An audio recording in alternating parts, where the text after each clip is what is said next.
3. Good morning, wrestling fans, and welcome to PWR Today. It is the day after a week of WrestleMania. I'm the man they call Meathead. We've got Linda Kay. We've got Matthew Thomas. Linda, I understand you're still out somewhere in the LBC with so much drama, right? Oh, yeah, absolutely. No, I am still in the greater Los Angeles area. It's been a tremendous week and weekend. Another day before I fly back to Milwaukee, but it's been. Are there any bitches in the living room getting it on? Are there any bitches in the living room getting it on? Yes. Matthew Thomas, you ever smoked an ounce to this? Not necessarily to that, but I've smoked an ounce to various other things. We got a lot of news to get to. I don't want to bury the lead, so let's do the sponsors and let's get right to it. Matthew Thomas, who is our sponsor? Collar and Elbow brand. If you were watching WrestleMania, you saw Collar and Elbow in the front row, and I must add, our Collar and Elbow guy, I'm thankful that he had an assortment of collar and elbow gear, because a lot of your WrestleMania front row, second row, third row mainstays did not alter their variety of shirts. And so then you got to wonder, do they have multiple shirts? I would certainly hope they do, but I thought about that more than I should have during WrestleMania weekend. It's like, these people that I'm seeing for 3 consecutive nights with the same shirt, is that just a different version of the same shirt, or is it the same shirt? I don't know, but if you want to get you some collar and elbow, like our man, is it Carrie? Mm-hmm. Carrie, yeah. Was wearing collarandelbowbrand.com, promo code Linda K, LNDAKAY, and you can save yourself 10%. And I'm trying to remember what I think he had the Blue World order. I think he had a rainbow collar. He had the regular blue, and then I think it was the rainbow on Saturday. Yeah. So head on over there, browse what's there, and maybe you can be seen at WrestleMania like he was. He was definitely seen. We got to talk to our guy and see what the running price was for WrestleMania front row camera side for WrestleMania 39. Linda Kay, I know that you were not ringside, but you were still talking about pro wrestling insurance. Absolutely. I was living the sweet life, if you will, at WrestleMania. And despite the sunny and warm weather during the day, the temperatures definitely dropped. And I'm very glad I brought my ProWrestlingInsurance.com hoodie, because I definitely needed that. I'll be posting some pictures of that soon here. But to make sure you are covered, whether you are at home, at WrestleMania, or anywhere you are, go to ProWrestlingInsurance.com and speak to our friend Chris. He will tell you how to make sure you are covered anytime, anywhere, with an affordable supplemental coverage as low as $8 a month. And this is for anybody and everybody, not just anybody in pro wrestling. But to find out more, go to ProWrestlingInsurance.com, speak to Chris, find out about life insurance policies as well as event policies if you are a promoter. And by the way, Meathead, I was really glad I had my hoodie last night, because I was thinking right now, I have the heat cranked apparently here in LA, and I'm really you've got the heat on in LA. I need to shut that off, like legit. So let me just step away for 1 second. Matthew, Linda Kay's got the heat on in LA. I thought the Heat were from Miami. Yeah, they are. The Miami Heat, former team of one of the greatest NBA players of all time, Chris Anderson, the Birdman. The Miami Heat. No, we're in the LA Heat, not Latino Heat, which got referenced a lot during WrestleMania weekend. All right, so the big news is obviously WrestleMania weekend, and we're going to get to that, and we're going to get to the huge WWE news, but I want to keep it separate. Let's first talk about what happened at the Ring of Honor pay-per-view over the weekend.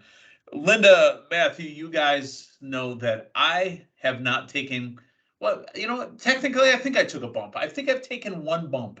I mean, if I'm not 2 bumps, actually. I took a corner splash and a splash in the middle of the ring, and I got thrown out of a ring. So I've taken 3 bumps. But I'm not a professional wrestler. I'm not a worker. I don't bump for a living. I got to ask you guys, is it worth it for Dante Martin to have snapped his leg in half, just like Sid Vicious, just like Joe Theismann, just like Tim Cromery, from the Bengals? We saw this gruesomely live on TV.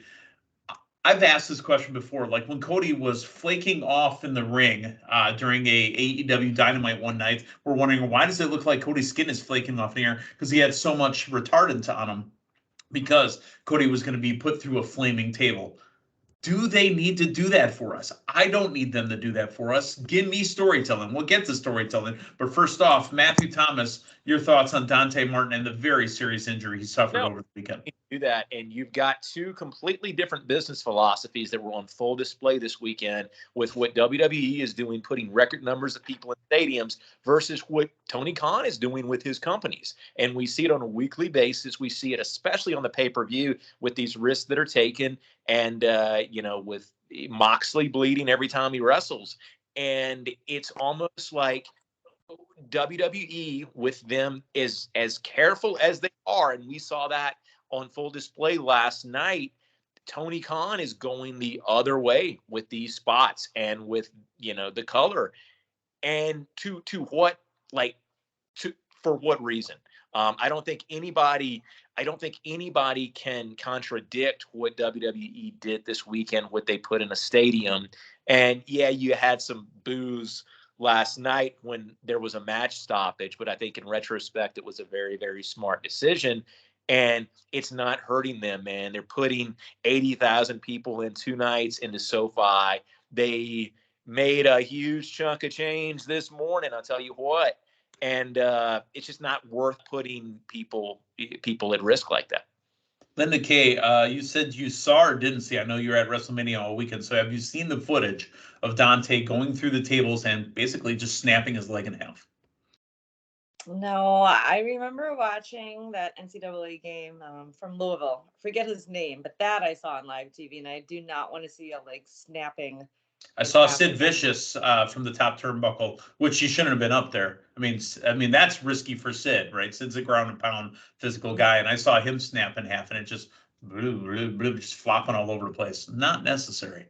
Yeah, it's really unfortunate to happen. And you know what, Matthew, to your point, I don't want to jump too far ahead here, but when there was the pause during one of the matches last night where there was bleeding and medical attention happening, I said to our good old friend DN from the Big D. Yeah, from Big D again. Yeah. Yes. I do know. So I was like, I said something along the lines like, wow, this is, a lot different what we're seeing between the two biggest wrestling promotions out there right now, where obviously there's PG, there's TV-14, etc., but just the whole point of like, we don't want color on, and we're going to get this attended to. And so very unfortunate. I did not want to see that watched back. I hope he has a speedy recovery, but does this, I don't think having that injury happen, because that something can happen anytime, anywhere. It doesn't even have to be on a tricky spot. Like to my example I talked about from that NCAA basketball game, he was simply just dribbling, running up the court, and his leg just snapped. I mean, you could be a former son of the owner of a company and hurt yourself too. So yeah, that could happen as well. I don't think that this is going to really stop a lot of the shenanigans, if you will, on AEW, the high flying stuff, because that's what they want to do. And if they're allowed to do it, where's the adult supervision is what I'm wondering. Where's the adult supervision? Yeah, a lot of the AEW audience does like that. Some not. I know we've talked about how we may not want to see necessarily so much color each week on TV, but if it's something that's being allowed and promoted, I don't think that's really going to stop them. But just throw this out there, and he's done a bunch of great things and paved the way with another alternative in the professional wrestling industry. But when you compare the brass at WWE and you compare Tony Khan, I get much more of a feel from Tony Khan that he is a wrestling fan first, and he's trying to figure out this business thing. And that's never the impression that I got with Vince. Now that Triple H is in place, not quite the impression. I think that's why you get a lot of what you get in AEW and now in Ring of Honor. It's because you have got somebody that came up as a wrestling fan first, that has a wrestling company with a lot of ECW fanage as well too. And I think Tony Khan will be the first one to admit a lot of what he likes is influenced by 90s, early 2000s ECW. And I think Ring of Honor. The early Ring of Honor. Why you see a lot of what you see in the product. Yeah. All right. So let's move on from that. Really the biggest story besides WrestleMania, they took over their own news cycle. They were the news cycle when it came to the results and the happenings of WrestleMania weekend, but they've taken over themselves. WWE has been sold. WWE has been purchased by the company that also owns UFC. They will become, excuse me, a conglomerate of sports/entertainment. Matthew Thomas, Linda Kay, Vince McMahon will still be CEO. Triple H will still be head of creative, I believe it is. Dana White's still in charge of president of UFC as well. How does this change what we see on a day-to-day basis on Monday Night Raw? And we'll find out tonight with Triple H apparently addressing the crowd. Matthew Thomas. I have no idea. I am not really familiar with, this company that owns UFC. I've watched UFC very, very sporadically over the last decade and a half. So I really don't have much of an opinion on this right now, other than wait and see. I can see it, a couple of options. Either you try to take WWE to a point where you get a little bit more of a quote unquote real shoot feel, or you go in the opposite direction, because that was the concern for years with any UFC involvement with WWE, was that it would quote unquote delegitimize their product by being associated with the work. Now, I think that says a lot about where WWE is currently, come, and where society is potentially at, that hopefully the audience is smart enough to separate these two. But man, I think there's also a possibility where, in order to separate the brands, and I hope it wouldn't happen, but I could almost see us go into a little bit more of a cartoony element with WWE now to further separate, this is what we've got over here and this is sports entertainment. Or maybe none of that happens. Maybe everything stays the same and it's business as usual. But I really am not able to provide a whole heck of a lot of insight, because I don't know how this is going to shake down.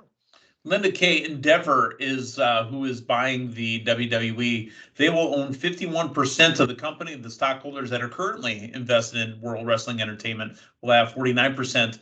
Who owns the part of Endeavor that makes the control? Is it Vince McMahon's mustache? Perhaps that was part of the big news, right, from the weekend, in addition to this huge announcement.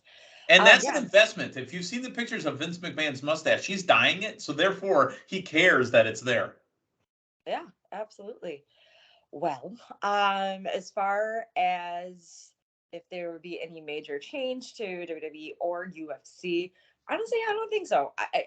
We've known that Dana White and Vince McMahon have been friends for many years, about the business, about profiting, and getting a bigger mass audience. So I think the combination of this, I'm looking at this in a more positive light, definitely going to grow both sports immensely. Lots of profit coming in, more of a fan base, which is the goal, right? More seats, more fans in the seats, or butts in seats, I should say.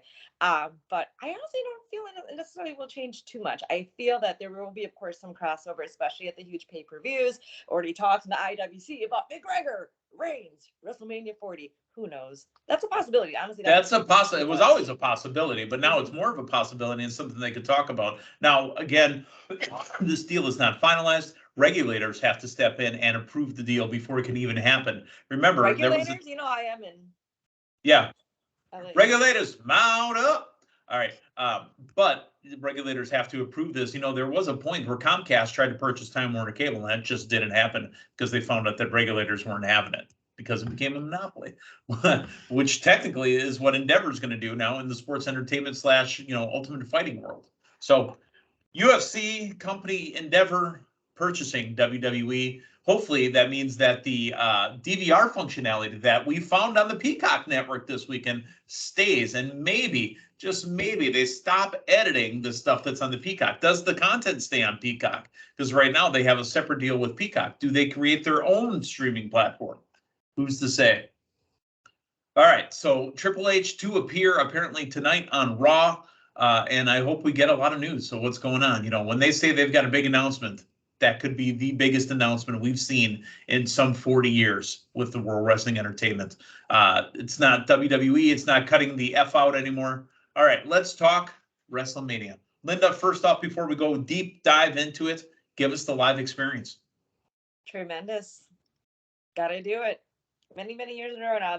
It's hard, like once you go WrestleMania, it's hard to not go WrestleMania. And it was awesome with some friends that, I typically am at Mania with, including Big D or DN from the Big D, excuse Yeah, me. wait. I don't know which part of him is big, but it's the Big D from the Big D, DN, our pal, Matt Damien. Well, he's also spending some time. He's going from one big D to kind of a medium-sized D occasionally now, from what I understand. I don't want to know what size D he has. And Yeah. it's, Linda, continue on now. I need to actually do the pop.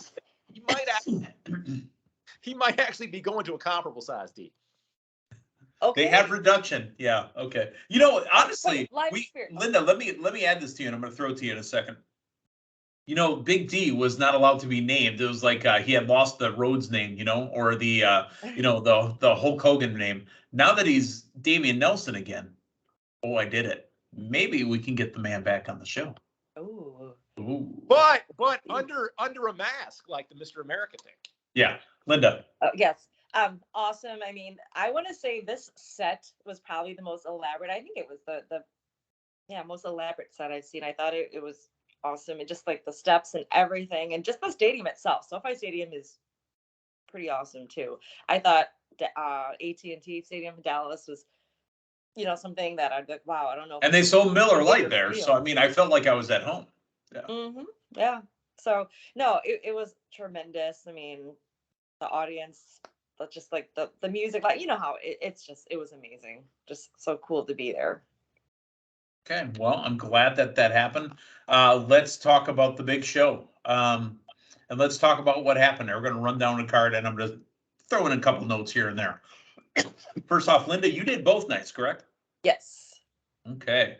Living the sweet life, Linda K is. And folks, don't forget, at the end of this program, we will have the final totals from the accounting firm of Dewey, Cheatham, and Howe for the 2022-2023 PWR Fantasy Draft season. Matthew, don't talk because you're not even involved. Just kidding. Just kidding. All right. The show was promised to start off with John Cena and Austin Theory. You know what? Thank you. Put it on the glass. John Cena has been known for some of his incredible entrances. I love this entrance the most. What he could have done, I don't want it to make it a marketing thing, but he had about 10 or 15 kids up there, right? Roughly. Mm-hmm. What if they tried to set the world record for wishes granted? You're telling me you couldn't find another 10 or 15 kids that wanted to meet John Cena or be at WrestleMania or put those together?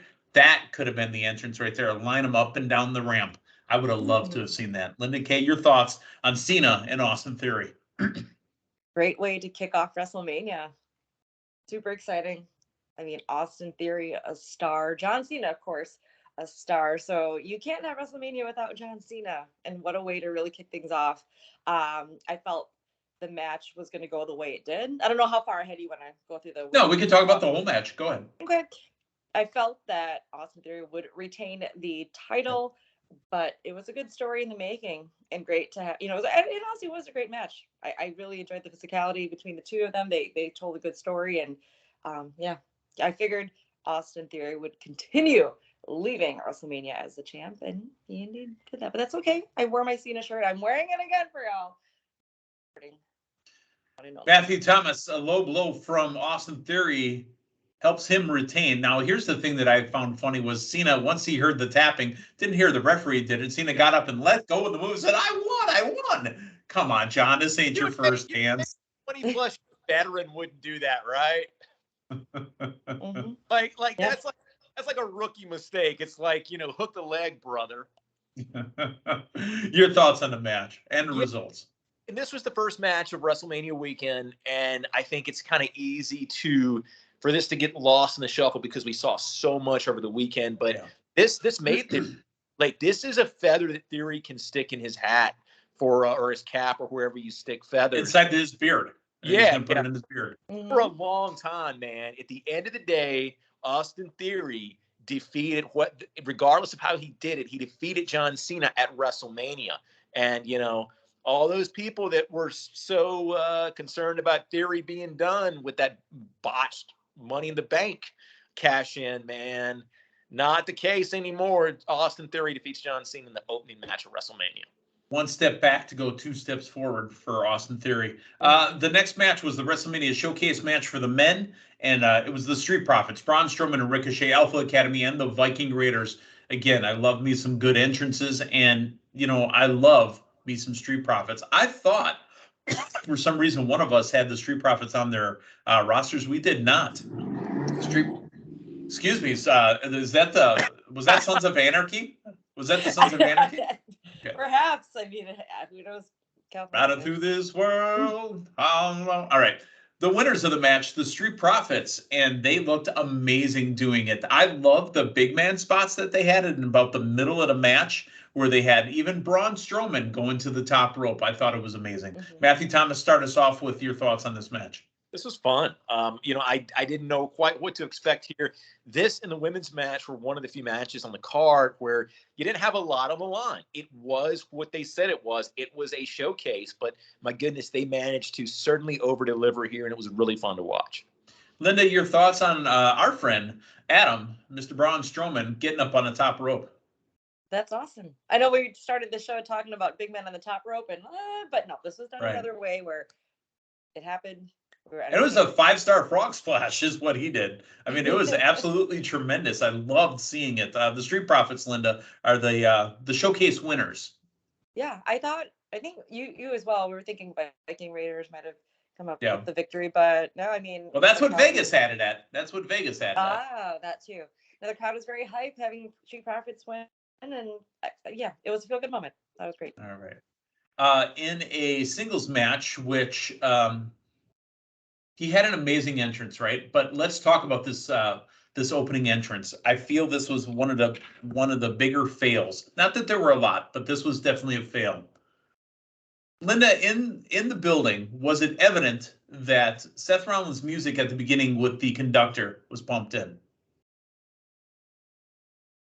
Oh, whoa! On TV, it came across as absolutely fake. Oh. I don't know. I mean, remember I said I was in a suite, so we had a suite attendant bringing in some stuff to help us enjoy the show. I guess that's just too sweet for us. All right, just kidding. No, I meant beverages. Sweet. Yeah, I meant too sweet.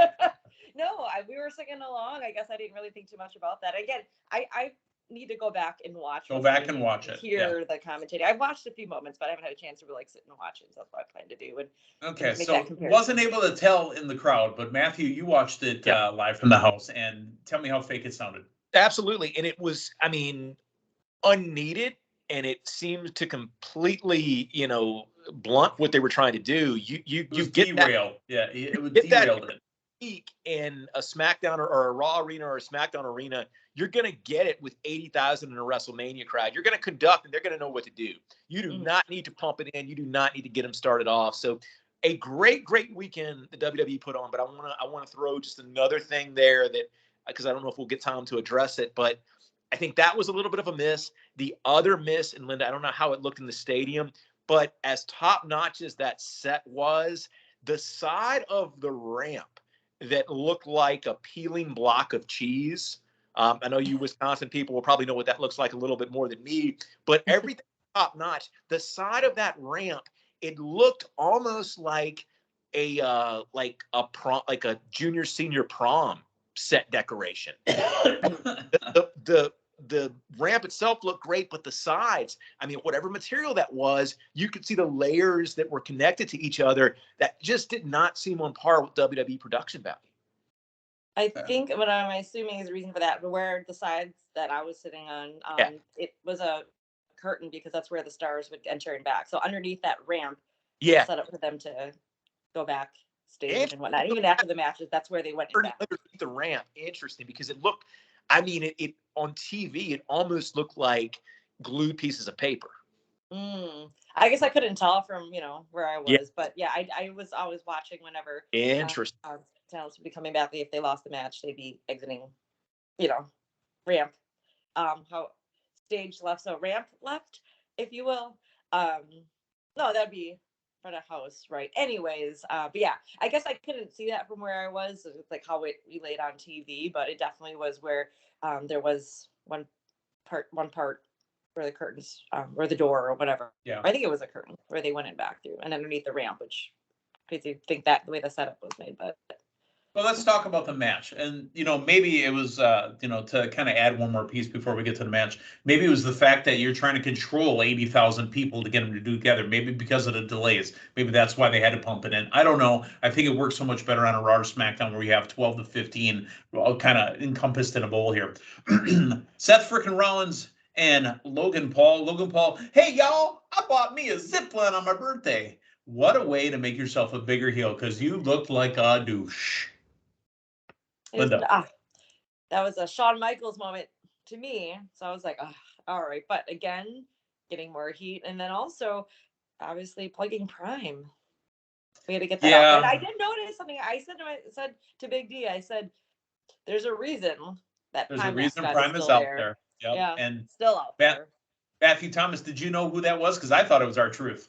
Yeah, I know the name. I didn't know exactly what he looked like, but I got to say, I'm a mark for mascots in general. Maybe the greatest mascot appearance since Jack Swagger's Eagle. And the whole time, Pete Rose as the San Diego Chicken. Yeah, I'm hoping the mascot gets involved. And I'd have been okay if there was no reveal, because I think, I've actually been lucky enough to be under a mascot hood before. And, when you're a mascot, you don't want to expose your identity. You're not supposed to. Well, you don't want to expose yourself at all. You can get away with it as a mascot. A mascot can get away with so much stuff. It's cute and it's adorable. Stuff that adults would get arrested for, you can get away with as a mascot because people partition it off to a different part of their brain. So I would have been fine if we got mascot interference or whatever. The table spot, if the mascot was never revealed, to me, that would have been funnier because I really like mascots. How did you like the finish of the match? It was fine. It did what it needed to do. Yeah. Logan Paul has been such an asset to WWE. I think he's been used great. You don't use him all the time. He is very, very comfortable in the role that he's got. And, he's not, you really in the last couple of years, you've got a complete different level of celebrity involvement between him and McAfee, where you do not get the groans like you used to get. And just the guy puts a lot into his performances. Absolutely. Linda Kay, how did you think the match came off? Is that what you were expecting out of Seth Rollins and Logan Paul? Absolutely. And some shenanigans with the mascot as well. I figured we were going to get another viral moment, which we did, which was hilarious, by the way. Lots of laughter throughout the stadium for that. I think that was well placed, and we knew that it was going to end with the stomp, and that's what we got. Absolutely. Great. All right, 6 women, and we'll go right back to you, Linda, in a second here. It was Trish, Lita, and Becky taking on Damage Control. You know what? I said this at the SummerSlam when Io Sky came out. Her entrance is meant for about 10 to 15 feet. Yeah. Because she the pulsating thing she does is not good for 2 football field lengths. And Meathead, I want to throw this out there. I know it's a ways away, but I kind of got the same feel for Balor last night. Balor's to me kind of looked a little bit awkward it wasn't the length, but it was the narrowness of the ramp. Fair enough. Linda Kay, your thoughts on the 6-woman tag match that we had and the winners being, Trish, Lita, and Becky? Well, with Becky and Lita being the women's tag team champions, I felt that would have made sense. You don't want the champions to go down in a non-title match at WrestleMania. Just as a whole. So, we've had a few weeks leading up to this, so that was cool. I felt like we pretty much knew the outcome of this match, but now it leads to what's next. Team Bayley, Damage Control. Is to say they're still going to be. Is it done? A faction? Yeah, who knows? Or are they just going to be singles stars now? Which I think we touched on that last week. Seeing what Io and Dakota can do as a single star on NXT, I think that would be great. And of course for Bayley, it's her chapter. Ding dong, hello. Let's get more Bayley. Yeah. Are we going to have her go that route where kind of like an Austin Theory route where you feel like you've hit your low, not saying this was, but that kind of angle maybe to get her back up on that pedestal. All right, Matthew, let's talk about Prison Dom. And apparently Prison Dom, according to WWE, spent time in Auschwitz. Oh, that was terrible. That was terrible. Linda, do you know what we're talking about here? I did not see it live, but I read. Oh my God. So Linda, the video package that was played for Prison Dom showed clips of Auschwitz. Oh, I guess I didn't catch that. Yeah, the meaning of pain, the way that I wanted you to die. We'll get to Slayer in a little bit on night 2. Go ahead, Matthew, on your thoughts on the match. Yeah, but taking that out of the equation, the actual entrance of Dom and the Prison Dom. Mm-hmm. And the fact that you're backing the transport in, all right, he's not going to get out of the back. If you go back and watch, he still gets out of the side. But the fact that I kind of enjoyed watching the driver, cut it, trying to get that thing lined up. Oh my goodness. Let me ask you this, because Dom was just on TV the night before at the Hall of Fame. Did he get arrested in the meantime? Oh, I hope so. No. I mean, how did he end up in the van? That's a story to be told. Yes. I mean, there was time for him to have gotten into some trouble, I guess, from after the Hall of Fame into Mania, where it was a quick. And by the way, we skipped over it. Can we talk about the Hall of Fame? I did not realize how much I need more Conan promos. Yeah. Oh my God, Conan was phenomenal. And you know what, Matthew, give me 1 second and I'll shoot to you. Conan called out Ray by his proper name. WWE chopped it off the rest of the night. He goes, Ray Mysterio Jr. You didn't hear Jr. the rest of the weekend. Matthew Thomas, your thoughts on Conan? K-Dog, Odele. One of the best Hall of Fame introductions I've ever seen. Absolutely tremendous. Linda, you saw it on TV, I believe. From what room were you in, or did you end up leaving at that point? I was. You were at your house? Yeah. Everywhere. No, Gotcha. I did watch back a lot of the Hall of Fame, and Okay. no, I do enjoy watching being the person inducting. Of course, just the storytelling, the packages, and overall seeing Conan, man, it just brings back memories. Conan, I forgot how much I needed that in my life, was Conan on the microphone. And not AEW Conan. I needed Conan uncensored. That dude was uncensored. So let's talk the match. Rey Mysterio brought in by Snoop Dogg driving Eddie's car. I loved it. It was beautiful. Played his music and then came out to Booyaka. Linda, your thoughts on the whole presentation of Prison Dom and his daddy? Well, I'm glad they both got some great entrances where they got. Don't forget Spanish commentary as well, a guest. Oh yes, we had Bad Bunny at ringside as well. Just that whole match, the whole setup. This was the match. I honestly was.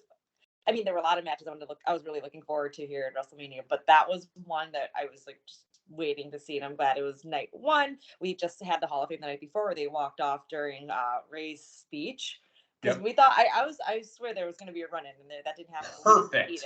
Yes. It was perfect.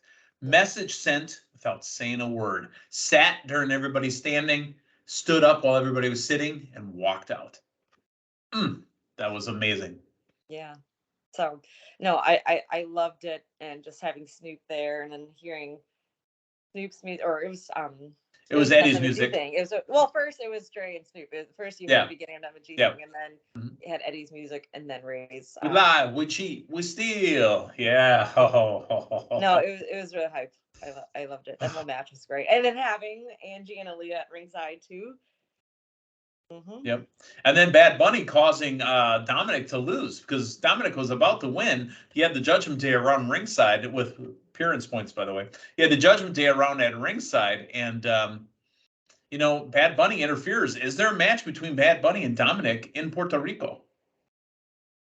Bad Bunny's the host, though, so doesn't mean he can't get a match. We found out that host can be in a That's right. match both nights of Mania. That's right.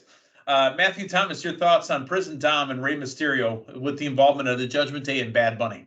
Yeah, exactly what it needed to be. I think Dom not getting a win doesn't hurt Dom at all. He's the little spoiled brat son, and that's going to play just fine with him getting the loss. And I gotta say, though, I'm glad we went away from it in night 2.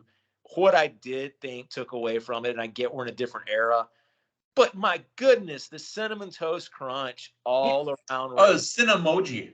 Yeah. Cinemoji. Oh, yeah. Anytime a sponsorship popped up the screen, just booze in the stadium because they took away just for that moment. Oh yeah, they had 4 to 5 matches sponsored. There was a bunch sponsored. The Hell in a Cell was sponsored by Russell Crowe. Yeah. Yes. Yeah. But so That I mean, makes sense though. give me the graphics on the replay, but when you basically take away the apron was what they did.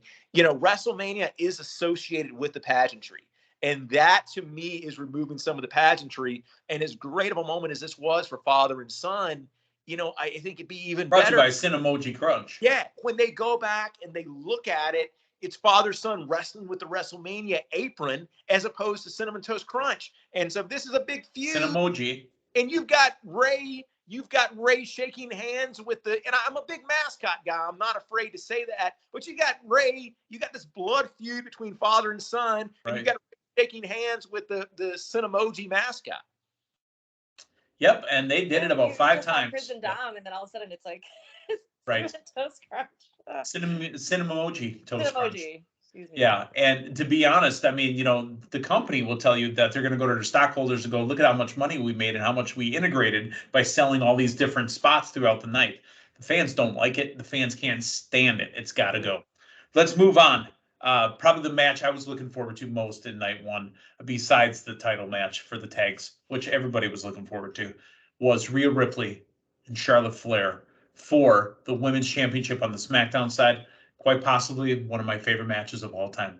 Rhea Ripley is the champion that she needs to be. And you know what I really enjoyed? When they were showing Charlotte sitting on the edge outside, just smiling. She knows she just put on, as the boys call it, a banger.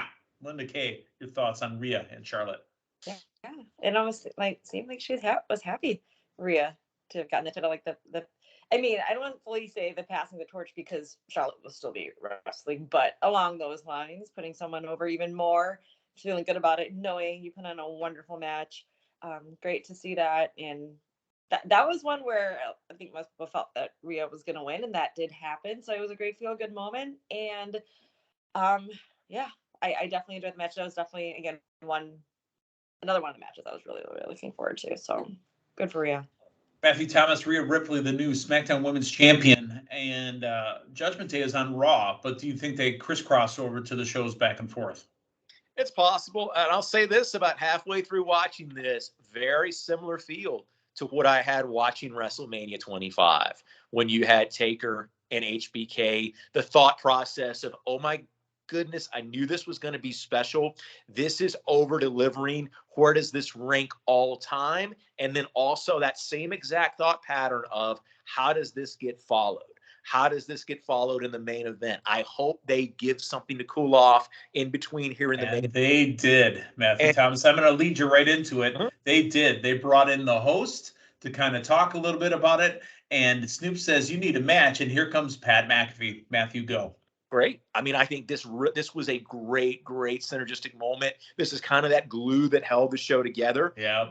You know, we talk about celebrities we don't mind seeing. This is one of them. This was such a well-paced transition right here. Linda Kay, Pat McAfee with a match at WrestleMania the last 2 years. And I thought, again, they need that cooler. They call it the popcorn match, which is kind of an insult, but you need that cooler to bring people down, to give them a chance to breathe, to give them a chance to use the restroom, get a snack, get a drink. Linda Kay, Pat McAfee defeats The Miz. Yeah, I think we saw reports of like, oh, there's no plans in the works for Pat McAfee. So boom, there he is. Of course, a lot of the WWE universe loves Pat McAfee, so he got a huge pop. There was a lot of George Kittle involved in that match, and I felt like it could have just been more Miz. It should have been 0 George Kittle. I'm good with no George Kittle. I don't like him. Go. Yeah, he is a WWE fan though, so I mean, you could see that excitement in him. And as a matter of fact, he was so excited he wasn't even there to get his arm raised. That's right. But that being said, made sense to have that in between, and yeah, just some, like you guys said it right there. It's what was needed before we got into that huge main event. We all called this the main event of night 1. Had to be the tag team championships. We had the match of matches. We can probably spend a half hour on this if we really wanted to, but that story is now over. The Usos are no longer undisputed tag team champions. The new champions, Sami Zayn, Kevin Owens. Linda Kay started us off. That look on Sami's face right before the third haluva kick. It's the moment, really. The emotions. That's a clip that we're going to see in the annals of WWE history for years to come. Mm-hmm. Yeah, no, I definitely got to watch back everything and hear the commentary. Yes, I was there. Yes, they had lots of screens up. It was the stuff that it looked like a film show. So there were numerous TVs to watch from, but something about when you're there too, you just, I don't know, reactionally. And I need to like really focus more in on this match, but just being there and getting those feels. Man, this was something so special, the perfect lead up to it. And so happy we have Sami Zayn along with KO being the tag team champions, because they just fought and clawed their way of just, just all those emotions, thinking that, like Sami, for example, thinking it was part of something, being let down, and then getting physically beat down. Him and KO the past couple of weeks. This is just what was needed, and that feel good moment. You leave the fans feeling good, feeling happy, leaving, right? And that was the way to end night one. They close off night one perfectly. Matthew Thomas, your thoughts on Solo being involved in both of the main events at WrestleMania? Yeah, I think night one closing out with this, outside of the story that was told, outside of this being the bookmark or the bookend on that story, rather, you've also got to take into account the historic implications of this. Only the first tag team match to main event a WrestleMania since WrestleMania 1, the first time the tag titles have ever been on the line, and where WWE has really come from a handful of years ago with the women's division and with tag team wrestling. Tag team wrestling, an absolute afterthought. How many WrestleManias did we have in the mid-2000s where the titles were not even defended, where, maybe there wasn't even a tag team match? Every title but one was defended on this WrestleMania. The only one not defended was the women's tag team championships. Yeah. So no, I think this was a great. This was a statement on where the state of the union is with the WWE and their fans at this match. Okay, that's night one. We still got plenty more to go. Let's do night two. It starts off with Brock Lesnar and Omos. You know what? I think Brock Lesnar did great business. I think he made Omos look even stronger, even though he did not win. Brock Lesnar, the winner in this match. Matthew Thomas. This went about as long as I thought, 5, maybe 10 minutes. Yeah. And what was so interesting about this, maybe the first Brock Lesnar match ever where he is the underdog, and you get that crowd response right there when Brock is starting to, get some momentum. Feel it. The first German suplex. We've never seen that. And I'm going back to, I think it was the bear hug. I think it was the bear hug where we had babyface Brock kind of trying to get the crowd involved. And we've never seen that before. This was an interesting choice to start off the show, but I think it was the right choice. And, you normally go with a kind of a hot, quick, more of the TNA X Division formula, right? To start off the show. But I think this really, really worked here. Linda Kay, Brock Lesnar in about a 5 to 10 minute match defeats Omos. Yeah. I mean, just from the moment after the bell rung, you had that face off, or not face off, because it just really showed that face the chin off. Yeah. The size difference there and the uphill climb that Brock needed to have to win, and we got that. And yeah, great points there, Matthew, with getting that babyface love. Like that is a good point. I didn't think about that. Normally it's Suplex City, him dominating the match from the get-go. Instead, this time he had to find his way back to get the win. And I believe it's his second time opening up a WrestleMania, because remember there was one year where heel Brock Lesnar didn't even want to be in town anymore. I think that was in Santa Clara, up in San Francisco area, in the Bay Area. I want to throw this out there because I think there was some caveat that I would have won the draft if this had happened, but we got as close as we've ever gotten to a Brock Lesnar butt crack in that match. Get out of here with that nonsense. Linda Kay, let's go to the next match. This time it's the women's side, WrestleMania Showcase match.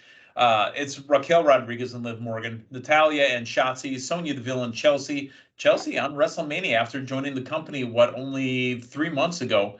And then finally, Ronda Rousey and Shayna Baszler. Ronda Rousey obviously coming out in her gi, Shayna in her gi, and this was a no-brainer. The women that are now the showcased talent, and I think they've got the tag team titles on their mind. It's Ronda Rousey and Shayna Baszler. Absolutely love seeing them wearing their gis as well and dominating that match. I definitely love to see the two of them be the tag team champions. Just how dominant they are, how strong they are. Did I even see Ronda doing the belt thing? I might have missed their. She did right at the end. Yep. Oh, see, she did it right in front of us. Yep. Said it's time. Matthew Thomas in a no-brainer. Rousey and Baszler, the big winners. This will be fun, and it'll also be interesting to watch kind of their momentum with the WWE purchase deal as of today. Yeah. Yeah, and you've got former women's champion Ronda Rousey. I don't know how far up the ranks Shayna Baszler ever got, but I know Ronda Rousey was the face of the women's division in UFC. So let's move over to UFC another Hall of Famer Ronda Rousey. That's right. Let's move over to another banger of a match. This time it's Gunther, Drew McIntyre, and Sheamus, and appearance points, of course, for my boys, the Brawling Brutes. The winner of the match and still Intercontinental Champion, Gunther. Darling General.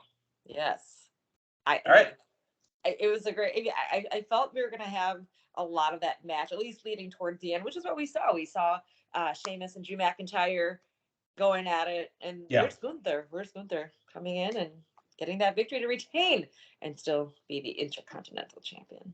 Matthew, your thoughts on the beginning of the match where Gunther says, "You wanted to go ahead and fight each other," and then he gives a kick to Gunther and says, "All right, now let's go."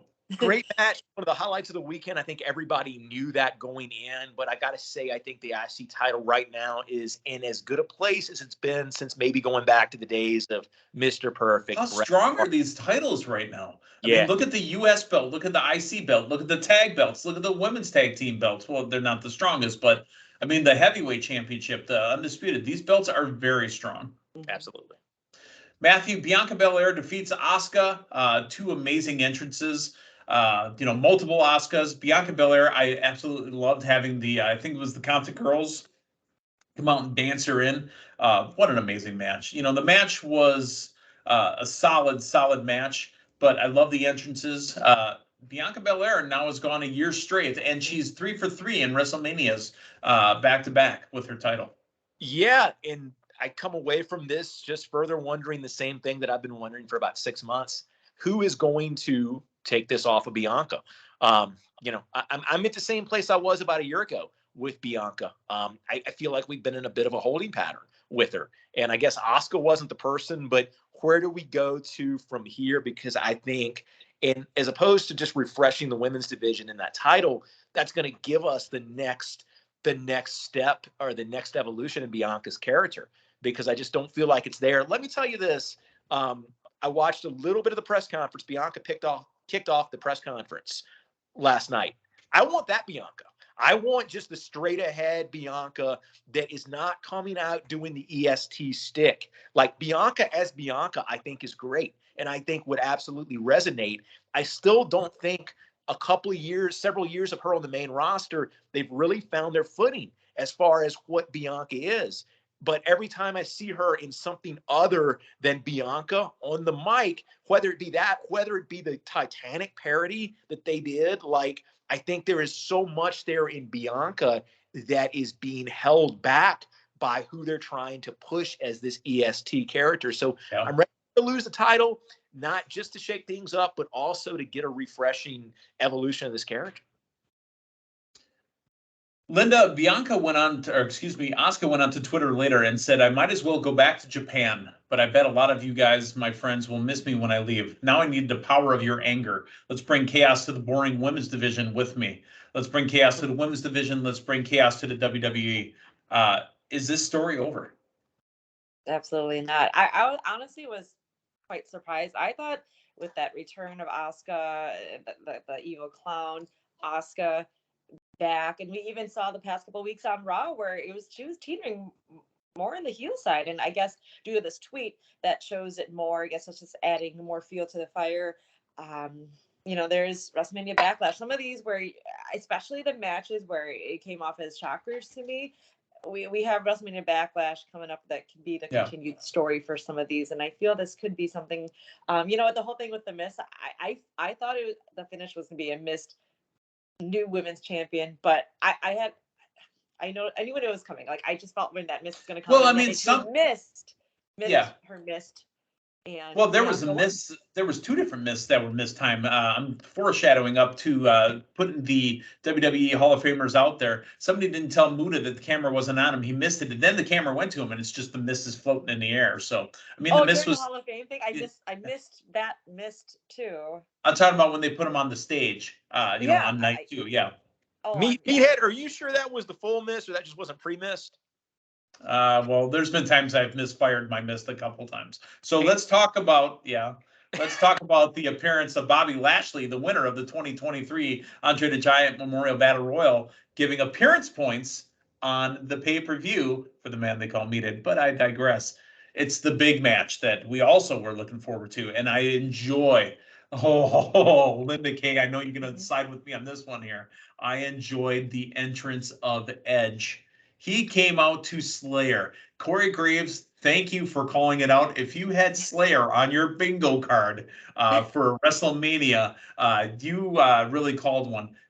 Edge came out to Slayer at WrestleMania. Matthew, did you know who that band was until Corey Graves said it? You know what? No, I didn't. Sorry. And like I made the reference to Auschwitz, the meaning of pain, the way that I want you to die. Those are the words of the opening lyrics to Angel of Death. Linda Kay, did you guys pop for Slayer? I was just popping more for that entrance. And you know what? Here's the thing. The lead up to that was the footage from the Pope's Exorcist, which at first you knew that match came out like, oh, and like, but I don't know if they showed this on TV. But speaking of the side of the ramp, they had like the crucifix. So it just looked awesome. I'm like, oh, is Balor coming out for? I thought Balor was coming out. Candles and all that other stuff were around. What I was seeing, and then they showed the clip of the movie, and then boom, everybody. I'm like, this makes sense. Like, okay, going right into this match, and then Edge and that look, and you know him calling himself the devil. Brood Edge. He called himself Brood Edge. Yeah. Did you see the picture of Christian on his jacket? No. He had the Brood on his jacket. So. I missed some things on him actually. That's okay. That's okay. And, Linda, we talked soaking everything in, if you will. Linda, we talked about the injury that happened for Finn Balor. Now, for TV, they did a great job. I don't know if you guys noticed this. When they were working on Finn Balor, they just showed Edge pulling weapons out from underneath the ring. Mm-hmm. Your thoughts on really what was going on live in the building while that was happening? Well, once I saw that blood happening, and then I right off what I could see what the medics bringing towels, running, just like it's tough though because he had all that face paint on. So I kept looking to see where he actually was hit. Looks like he was hit up in the forehead. Oh, I don't know if you saw his tweet, man. Yeah, I didn't see it. No, rough. It's pretty bad, but I would rather look at that than the live right. But I digress. No, once I saw the medics running the dock running, I'm like, oh, and then I was saying this to DN as well. We can say Damien. I said this to Damien as well. I was like, well, you know, this is true. And then Edge, he knows that they want to focus that camera on him while Finn's being attended to. So, being the veteran he is, grabbing weapons, moving the steps, just causing some type of distraction to get the camera going on him while Finn was being tended to. And, thankfully they were able to seal up what they had to do right there at ringside. And they gave him a numbing agent, and apparently they gave him staples real quick at ringside as well. So don't they make like a glue now kind of thing for temporary? Yeah. Oh yeah. But, I mean, because you've seen that in the UFC and in boxing matches as well. Yeah, but I mean, skin glue. I'm glad they were able to finish the match. I don't know if anything changed or if the match was shortened at all, but Damien said he's like, oh, once they cleared Finn to go, he's like, oh, he's mad. He's gonna go in with. You could see it in his face, yeah, like fudge. Excuse me. Yeah. But I mean, and still though, in the end, when you get a concerto, I'm like, ugh. Like I know obviously they're not aiming for their heads, but I just thought about like that injury, and then watching it back, it was the ladder, right? His hands went through and he didn't catch it. That's what hit his head. Yeah. Matthew Thomas. Match. I enjoyed it. Yeah, great match. Amazing match. And Matthew Thomas. Sorry. Oh, go ahead. Finn Balor, us getting to do the yes, so good. Yes. I missed it because that's my favorite song out of Finn's. He has the other songs, but I mean, what an amazing guitar riff. I love that. All right, Matthew, I've said your name 3 times. You'll come out of my mirror now. Go ahead. Linda, is Big D a Slayer fan? He doesn't really strike me as a Slayer fan. Not really sure. He's more of a Sinatra guy to me. Oh, definitely. Oh, he's definitely Sinatra. Have you ever heard that mashup of Sinatra and Slayer? I can't say that I have. Actually, I take it back. You know what? It was heard it through the grapevine. Slayer and Marvin Gaye. That is a real thing, folks. Google that. Go ahead, Matthew. Yeah, no, I mean, I think I'm glad to have Hell in a Cell back at WrestleMania or a non-Hell in a Cell pay-per-view. It felt like it made sense. It felt like it gave the audience something, really, really special. And I think they put on a great match. And yeah, if you go back and you see the actual shot, and it's on it's on the scalp basically. And man, it is deep. It's a nasty looking injury. Oh, and I think too, last night, yeah, you had to look at the wound, but one thing to keep in mind too, this is not a cosmetic blade job for storytelling. Like this dude might really be messed up because you've got that wound. And yeah, it was really hard to tell with the face paint, but if you looked at the mat, there was a lot of blood lost in a short amount of time. And it's not just cosmetic, it is a head injury. There's a potential concussion there as well too. So, kudos to WWE for, putting the safety of their performers first, especially knowing the spots that were coming down later in that match. Yep. You've got that high spot from Balor. You've got the concerto. Yeah, I think this was a very, very professional job by WWE. Great word. I'm going to take your word professional. I'm going to move in. Snoop Dogg is not the professional. He didn't do this on purpose. But when it comes to covering for somebody possibly injuring in a ring, Snoop Dogg not doing a very good job because here comes the money. Money talks. Money, money, money, money. Shane McMahon returns to WWE and gets an impromptu match with The Miz and instantly hurts himself like father, like son. When Vince climbs through the ring ropes and pulls a hamstring, something happened with Shane. It could be work. It could be whatever to get Snoop his match, but Snoop didn't know how to cover, and that's not his fault. I mean, it's not his job. It's not what he does. Miz did what he could have done a little bit more motion. Like we keep thinking about Edge, how Edge was, doing his things with his hands, distracting everyone. But that was Matthew, so hard. Edge had a match where he could pull weapons with Miz. Right. He just had to keep running around, and the camera's just like, oh, Shane's hurt. Yeah, I mean, there's ways to work that around. So, Linda, your thoughts on Shane McMahon returning, dropping out of the match? They never officially announcing that Snoop Dogg was taking over. It was just a hot mess, really. Well, I'm glad you're asking this because, hey, remember last year when we were at WrestleMania and somebody went to the bathroom and missed a huge moment of Stone Cold Steve Austin coming out on night 2? That was a surprise. Oh, I remember that. Yeah. Oh, yeah. Well, this time I was in the restroom and I missed Shane coming out, which is fun. But wow. I got back to see when he fell in the ring and what happened. Yeah. And I was like, oh, it just seemed, the way he went down. Miz, he just went down. And then he whispered up at Miz. And he's but then here's where it is, though. I feel that the Snoop moment was to happen, but it had to get bumped up a little quicker. I don't know if Snoop was near a piece of it, figure stuff out. I have to watch everything back again, like I said. But was it that Snoop punched Miz for the first time? Was it a miss or something? Snoop popped him. He popped him hard. No, the first time. That was a shot. The first time, I know he punched Miz, and I don't know if it. Again, I gotta watch it back. It looked like Snoop did not pull his punch. He did not pull his punch. Oh, I see. Well, then we got another moment in the end there. But hey, I do recall the highlights really highlighting and putting in slow motion the airtime Snoop got there, dropping his elbow. So that was a feel-good moment right there. I needed Snoop to move a little faster on those ropes, though. I thought he was taking a slow stroll through the park, Matthew Thomas. Well, your thoughts? He was talking about lighting it up. Yeah. At the start of May. That doesn't mean. That doesn't mean my legs go slower. That was Matthew.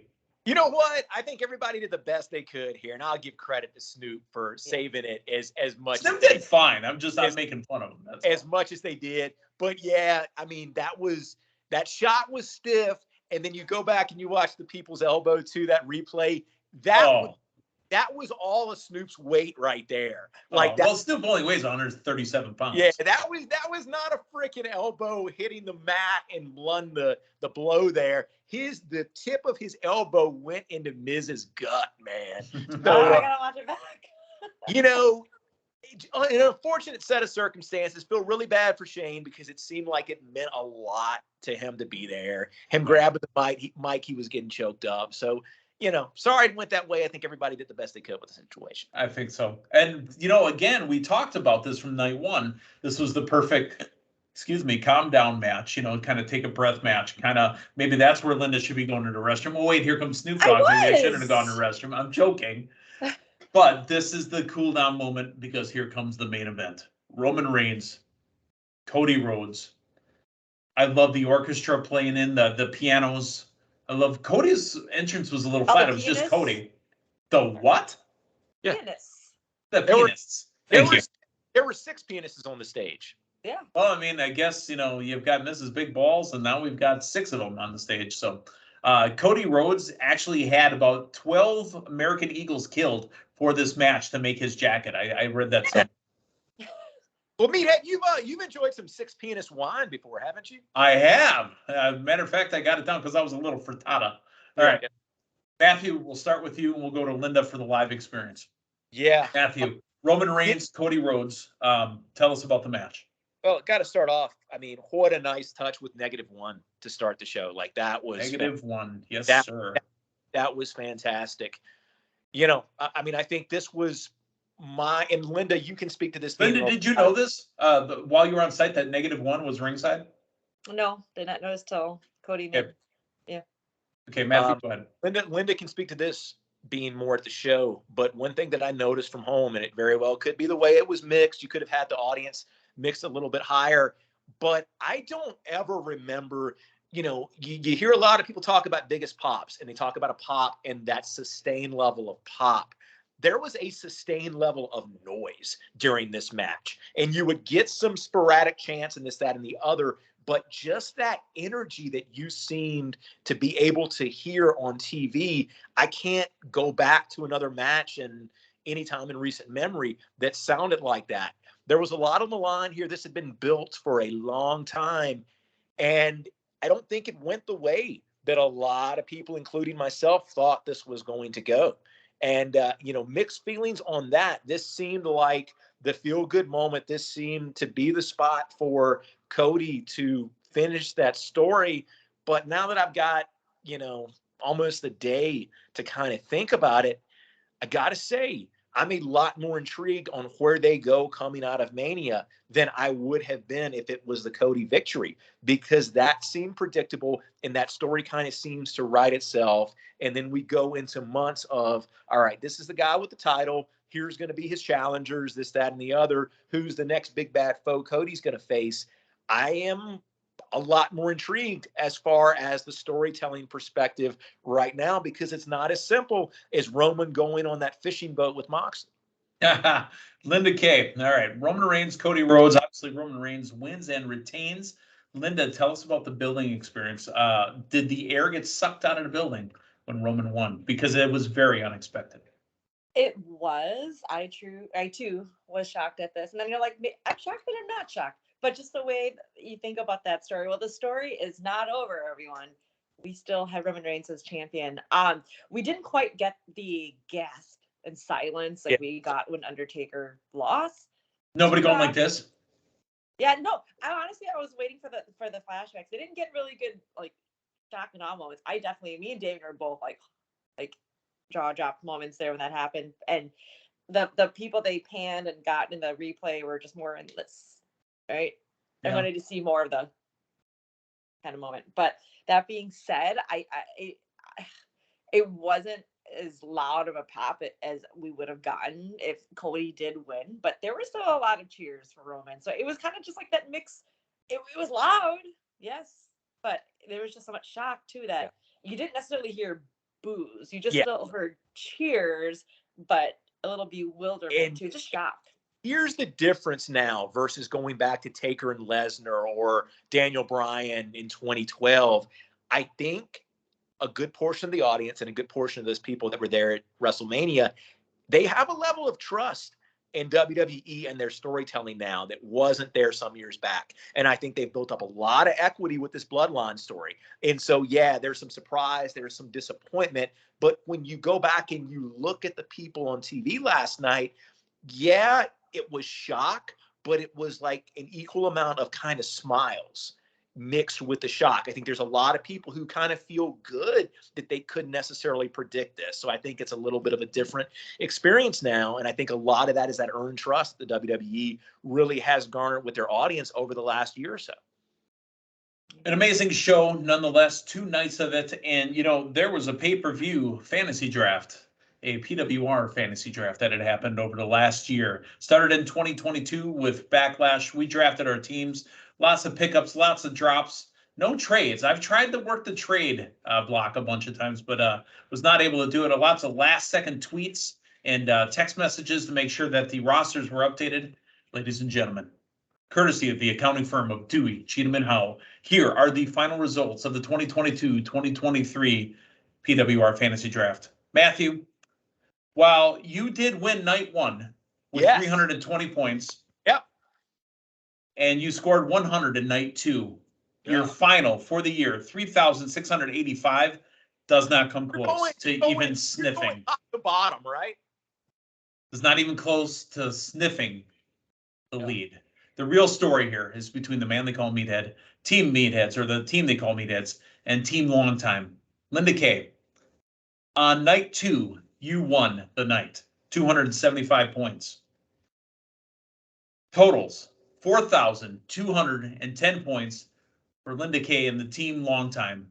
Mm-hmm. Now, on night 2, the man they call Meathead had 205. Team they call Meatheads had 165 on night 1. I did not win either of those nights. But the difference in this entire draft actually happened at AEW Revolution when the man they call Meathead had 440 points. Your winner of the 2022-23 PWR Fantasy Draft, the team they call Meatheads, 4,395 points. Sorry, can you repeat defeating that Linda number again? 4,395, defeating Linda Kay by 185 points. See, okay. I had this in the bag all season, and I was just that delay. Too much in the bag last night. No. Just that delay of picking up MJF, because that was my tactic the night of the Rumble, and due to other distractions taking place, watching in the Linda Kay household, the Team Longtime household, I was delayed in making my move, and that is my mistake. So I'm owning it. But congrats, Meathead. Yeah. Everything is right in the world again. This is the closest I've ever been, though. Usually I'm like, oh, there's no way I'm winning. So kudos to you. However, lesson learned. As I've said, I'm like, I can't be late on those decisions. It happened during that Liv Morgan pickup from Money in the Bank. It happened from the MJF pickup during the Rumble. It will not happen the third time. Guaranteed, baby. Linda, throughout the year, we combined WWE Clash of the Champions and AEW All. You scored 805 points that weekend, which really got you in contention. Matthew Thomas, he did a lot of big nights. You had 575 that weekend. I had 635. Matthew, Money in the Bank, you had 420 points that weekend. Lots of big scores. Like the Royal Rumble, Matthew, you had 550 points. Your faith in Cody Rhodes all throughout the year, while you held him and scored no points over and over and over, did pay off at the end, just not enough. So think about those strategies. We will draft again right before WWE's Backlash in Puerto Rico. I believe that's the first weekend of May, if I'm not mistaken, like May 5th. I believe it's Saturday, May 5th. Something like that, yeah. So thoughts, ideas? Linda, tell us what's going on for your week. I'm flying back to Milwaukee. I will be back in Louisville next weekend for OVW. We are going to have what used to be, or at least prior to, I don't know if it's going to be an annual thing now, this theme. It's Derby City Destruction, but due to the chaos that has been happening there on OVW TV. I watched what happened with our kid, the intern known as the kid with the fanny pack. I've seen what happened. Blood and Steel, I believe, is what in his promo. He said, "This kid, this man, is coming back." Oof. Yeah, every match is going to be in a cage, you guys. Next Saturday night on Fight TV, you can order AEW. I will be there back in the Ville. OVW. Huh? OVW. I said in the Ville. Yeah, you said AEW in the Ville. Did I say AEW? It's okay. Oh, geez. Well, it's called Blood and Steel, so it's all kind of blending in. What we saw last night at Hell in a Cell, what we typically see in AEW, and what we will see next weekend. OVW, I'll be back in the so yeah, that's coming up, and then the weekend after for those in Wisconsin, we've got our show back at Circle B, just kind of letting everybody know what's coming up in advance. BlizzardBrawl.com. We've got AEW star Sean Spears there coming in to do a seminar and then having a match, so that show will be great as well. We have a lot of our friends. I'm not sure if I will be at the Square Circle Expo this weekend in Indianapolis. Not sure if that'll happen. We have a lot of our pals, including the Fanny Pack Man, dare say Fanny Pack Man, who will be partaking in a tag team match with Brian Pillman Jr. and a bunch of our other friends that will be at the Square Circle Expo. That's this weekend. Other than that, before I have one final word to bring up from this weekend, and that would be NXT Stand and Deliver. Number one, I know I kind of threw it in the mixer to you guys. We did see Simone or Ava, the Rock's daughter, have a match. Yeah, she was wrestling. She looked good. Yeah, standing up. That was great to see. One of my friends said, and therefore the bloodline continues. As we thought, in case Roman lost, would that be then the bloodline? But here we have Simone now wrestling, which is cool. But also, I don't know if you guys caught it though. So there was a women's. I think Umaga's son is out there working now too. Oh yeah. Yeah. So there's more. They just keep coming. Yeah. Well, there was also the women's ladder match for the NXT Women's Championship. That was a lot. Did you see the moment there? Indy Hartwell won, and then we had Dexter Lumis make an appearance. That was great. Just had to throw that in there, but no. He slid right underneath and gave her the. Oh yeah. Picked her up and carried her up the ladder. It was amazing. Yeah. Absolutely. So that's all I had to add in from the weekend, but yeah. So we still have Rock and Mania night, you guys. We have some surprises in store, I'm sure, right? We got some surprise debuts, returns. And I believe Triple H is kicking off the show tonight. So yes. Matthew, any thoughts on how you didn't win the draft and what you're going to do for the 23-24 season? I get first pick coming up. So you do. I got to figure out what to do here, Try to win.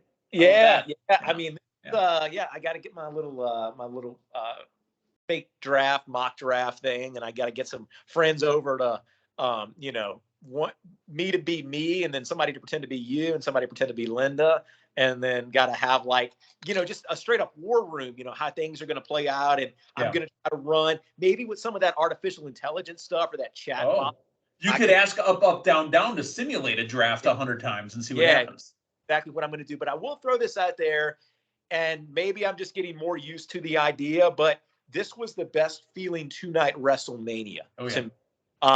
It's starting to grow on me a little bit. And they were both, decent length shows. We watched a lot of wrestling over the weekend, but I feel like they kind of got their stride a little bit more. Yeah, it was 2 4-hour nights. Yeah, and they were, and I feel like a lot of that had to do with the pacing. I mean, you could tell that there was a lot of thought into the flow of that card. So I think they did a really good job there. And this seems like this is going to be what they're going to do going forward. Fair enough. All right. For Linda Kay, for Matthew Thomas, for the 2022-23 PWR Fantasy Draft Champion. You are going to hear that for the next 365 days-ish on the Manly Call Meeted. Thanks for stopping by. We will talk to you guys next week. So long, everyone.